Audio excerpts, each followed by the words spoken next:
मोदी से है। जो सरकार किसान जब आंदोलन करता है, अपने हक और अधिकारों की लड़ाई लड़ता है तो खालिस्तानी और पाकिस्तानी बताता है। लेकिन मैं कहना चाहूंगा जो पुलवामा में हमला हुआ था उसमें भी किसानों के बेटे मरे थे, सरकार ने उसकी सीबीआई और ईडी क्यों नहीं कराई? लखीमपुर खीरी में सरकार के मंत्री का बेटा किसानों को कुचल देता है गाड़ी से, उसको आज तक सरकार में बैठाने का हक किसने दिया है? जब किसान अपने हक अधिकारों की बात करता है तब खालिस्तानी और पाकिस्तानी बताते हैं। और जो सत्ता में बैठे हैं, अनपढ़ और गंवार मंत्री बनाए बैठे हैं इन्होंने, जिन्होंने शिक्षा के कलम चलाना नहीं है तो शिक्षा मंत्री, और जिन्होंने आज तक खेती में जो गेहूं के और आलू के बारे में नहीं जानते उनको कृषि मंत्री बना करके देश के किसानों को गुमराह कर लूटने का काम किया है। देश संविधान से चलेगा, किसी के बापोती नहीं है ये देश, ये किसान का देश है और किसानों के हक अधिकारों से चलेगा। की बात तो जी, सरकार की बात हम मानेंगे, लेकिन सरकार को हम बनाते हैं और हम चलाते हैं। अगर सरकार किसानों की बात नहीं मानेगी तो इस दिन तो गाजीपुर और दिल्ली का बॉर्डर घेरा था। मैं दावे के साथ कहता हूँ किसान का बेटा हूँ, एक नहीं करोड़ों और लाखों बलिदानियां देनी पड़े, लेकिन हिंदुस्तान में कोने कोने में छक्का जाम कर दिया जाएगा।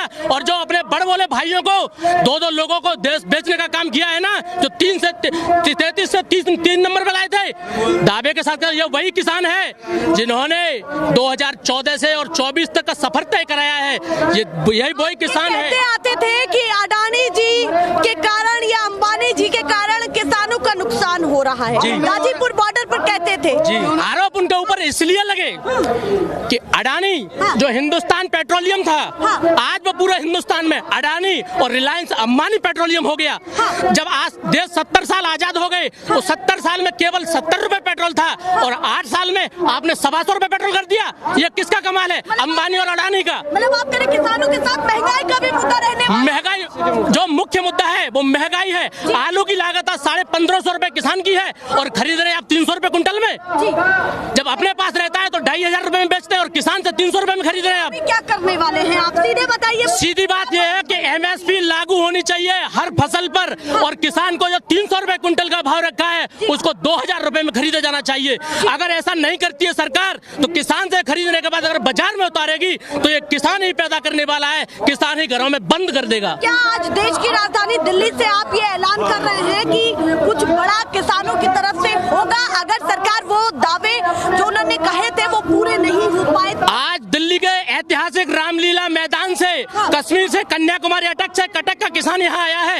ये दावा और भरोसा कर दिलाने आया है सरकार को कि अगर आज नहीं बात मानी गई तो निश्चित तौर पर हर जिले में, हर तहसील पर चक्का जाम कर दिया जाएगा।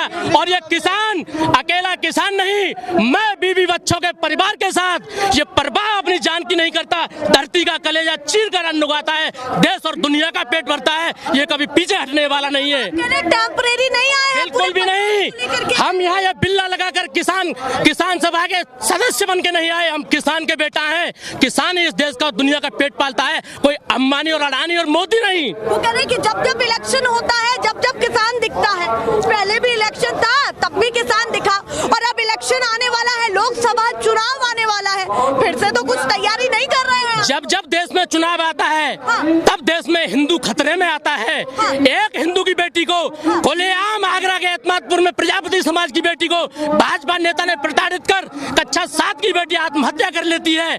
क्या आज चुनाव नहीं है? कभी मोदी योगी जी ने बोला है उस पर? कक्षा 7 की बेटी प्रजापति समाज की आगरा के खनौली में आत्महत्या कर लेती है, क्या वो हिंदू की बेटी नहीं है? बताइए क्या कहना चाहते हैं? हम बिहार से आए हुए हैं। बताइए।